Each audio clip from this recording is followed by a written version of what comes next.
Halo, jumpa lagi dengan saya Riansyah di episode podcast bersama Riansyah. Teman-teman, kali ini ada email baru yang masuk dari subscriber saya yang bernama Johnny ya.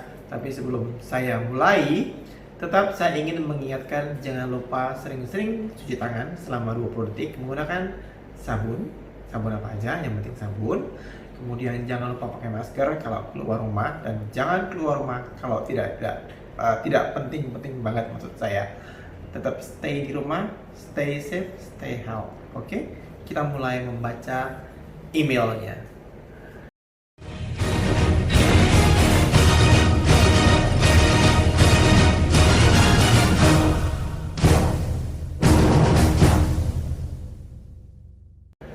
Namaku Johnny. Aku berasal dari Surabaya. Aku sekarang 37 tahun dan sudah menikah 7 tahun yang lalu. Aku anak kedua dari 3 bersaudara. Aku anak laki satu-satunya. 18 tahun yang lalu ibuku meninggal dunia karena kecelakaan bersama kami. Ayah, Kak Brenda, aku dan adikku selamat dari maut. Sedangkan ibuku meninggal di tempat karena darahnya banyak keluar. Aku koma selama 2 minggu. Aku tahu ibuku meninggal setelah sadar dari koma. Kakak, adik, dan ayahku, mereka hanya luka ringan saja. Ayahku tidak menikah lagi, fokus mengurus kami bertiga. Sempat waktu dulu aku lulus kuliah, aku bertanya kepada ayah, kenapa dia tidak mencari istri lagi, supaya ada yang mengurus ayahku. Tapi ayah malah salah paham. Dia kira aku nggak mau urus ayahku, padahal maksudku bukan itu. Kakak dan adikku juga pernah bilang begitu, tapi ayah bilang dia nggak mau nikah lagi. Cukup ibuku, cinta pertama dan terakhirnya. Usaha kerja keras ayahku membuahkan hasil. Usaha kami makin maju dan maju. Minimal setahun sekali kami selalu liburan ke luar negeri. Senang sekali rasanya bisa pergi sama keluarga. Tapi sayang, aku selalu teringat dengan ibuku. Andai ibuku masih ada, perjalanan kami akan semakin berwarna. Kami bertiga bahu-membahu saling bantu usaha kuliner ayahku. Ketika aku berumur 28 tahun, adik dan kakakku sudah menikah. Aku belum kepikiran untuk menikah. Aku mau fokus meneruskan usaha ayahku. Ayah menikah dengan ibu ketika mereka masih kuliah. Usiaku dengan ayahku beda 22 tahun. Ketika itu umur ayahku 50 tahun. Aku lihat gerak-gerik ayahku mulai berubah. Dia jadi sering pergi keluar malam-malam. Aku khawatir sama ayah. Ayah bilang dia butuh hiburan. Sudah saatnya dia menikmati hidup. Ya sih, tapi bukan berarti ayahku harus malam-malam keluar. Karena sekarang ayah tidak muda lagi. Waktu itu kakakku ngajak aku kumpul dan adikku kumpul di salah satu kafe di kota Surabaya. Kami bertiga akhirnya kumpul.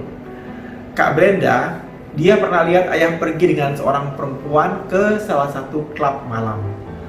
Aku tidak tahu, aku tidak bisa menjelaskan apa-apa sama Kak Brenda.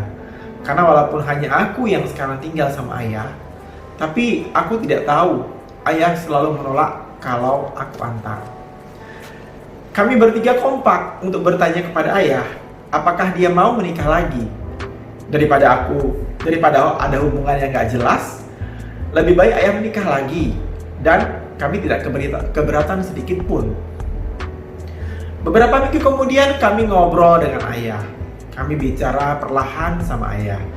Tapi ayah bilang dia tidak mau menikah lagi. Dia malah menyuruhku untuk cepat menikah. Yang harus dipikirkan sekarang ini, yang menikah itu aku, bukan ayah.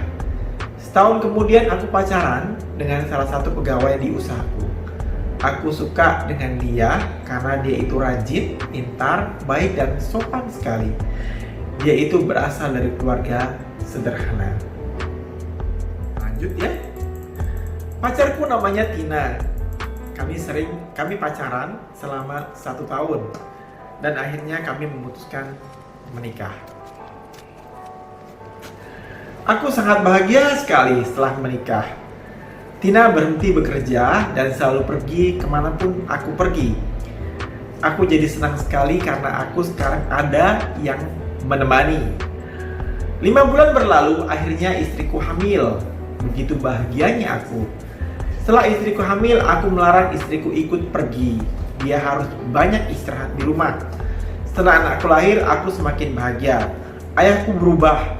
Dia tidak sering main keluar malam-malam setelah anakku lahir. Aku lihat ayahku bahagia sekali ketika anakku lahir. Dia sering membantu istriku mengasuh anakku. Hidup kami semua rukun, tentram, dan kami tidak pernah ada selisih dalam semua hal. Ayahku juga sebenarnya dia adil, sayang ke semua cucunya. Tapi karena dia tinggal bersamaku, dia jadi lebih sering bermain dengan anakku. 2 tahun kemudian anak keduaku lahir. Aku benar-benar bahagia, Mas Rian. Akhir tahun 2018, area kelaminku nggak enak rasanya. Tapi awalnya cuek aja. Tapi lama-kelamaan makin nggak enak rasanya. Aku langsung check up ke dokter.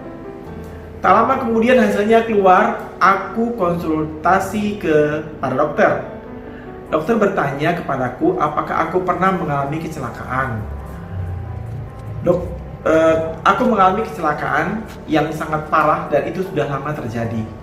Dokter mengatakan bahwa ada kelainan di dalam testisku akibat kecelakaan itu dan mengakibatkan spermaku juga tidak diproduksi dengan baik.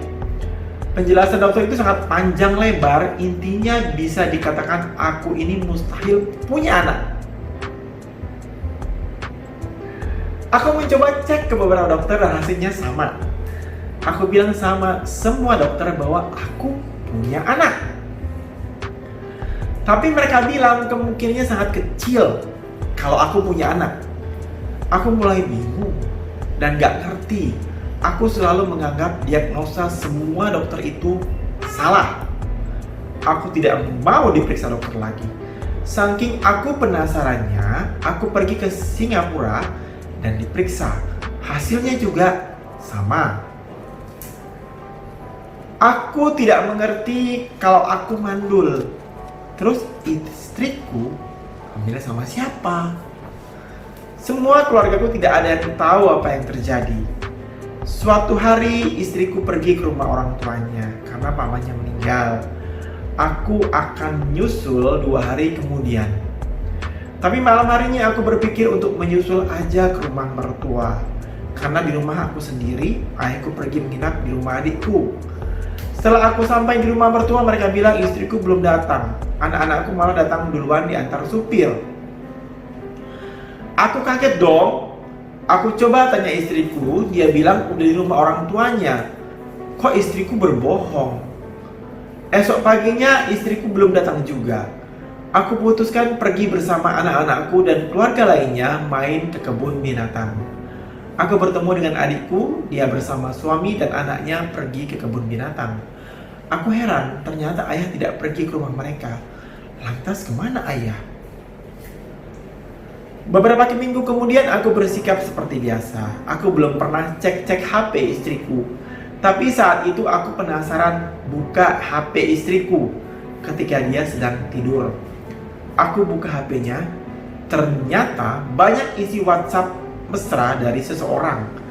Kaget aku benar-benar kaget. Lelaki itu bilang jaga anak-anak kita. Oh, ternyata istriku selingkuh. Jadi anak-anak ini anaknya lelaki itu. Aku catat nomornya dan itu nomor ayahku. Ya, itu nomor ayahku. Ada hubungan apa ayahku dan istriku? Sejak saat itu aku selalu mengawasi mereka dan semua kecurigaanku benar. Aku mendapat kabar dari orang yang kenal dengan istriku Ternyata dulu sebelum istriku kenal denganku, dia sering main dengan ayahku. Jadi perempuan yang bersama ayahku itu adalah istriku. Keluargaku belum ada yang tahu satupun, Bang.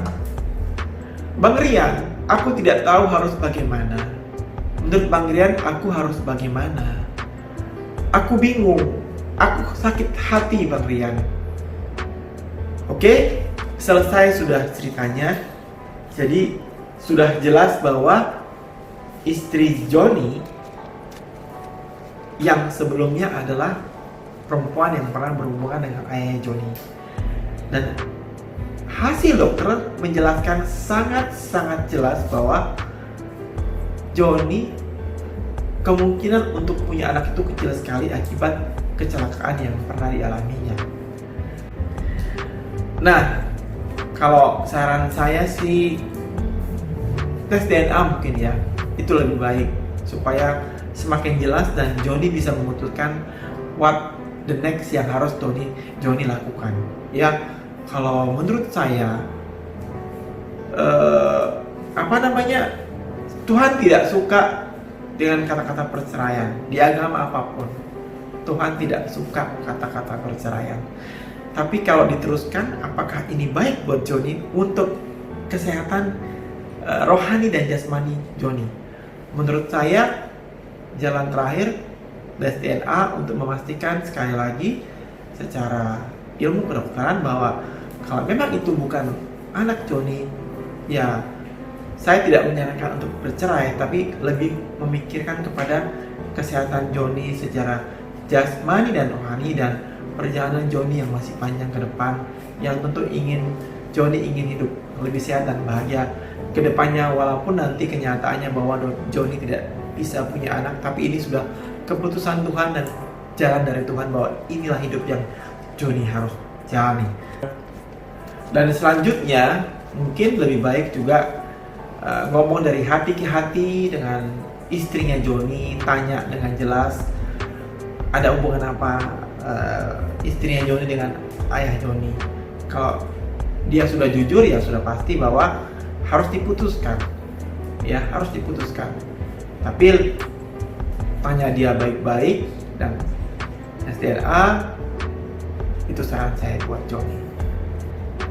Nah, setelah nanti Joni bisa bicara baik-baik dengan istri Joni, jelaskan semua bahwa Joni sudah ke dokter, dari sekian dokter di Indonesia dan di Singapura menjelaskan bahwa secara pemeriksaan dan ilmu kedokteran sangat kecil kemungkinan Joni untuk bisa punya anak.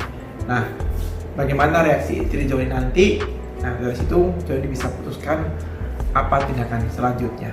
Ya, itu saja saran dan masukan dari saya. Semoga bisa sedikit membantu Joni. Ya, nah. Saya ucapkan terima kasih juga buat Joni atas kiriman emailnya. Saya ulangi sekali lagi, ajak bicara baik-baik istrinya, kemudian mungkin tes DNA, dari itu nanti bisa diputuskan apa tindakan selanjutnya. Oke? Nah teman-teman, demikian podcast saya kali ini. Semoga bisa menambah wawasan dan pengetahuan teman-teman semua. Sebelum saya tutup, seperti di pembukaan tadi, tetap saya ingin sampaikan jangan lupa untuk cuci tangan dengan sabun sering-sering ya, selama 20 detik. Jangan keluar rumah jika tidak perlu. Dan kalau harus dan terpaksa keluar rumah, gunakan masker, jaga jarak, physical distancing. Oke? Nah, sekian podcast saya kali ini. Jangan lupa untuk subscribe channel saya Riansyah, berikan komen dan like. Sampai jumpa dengan Riansyah. Salam.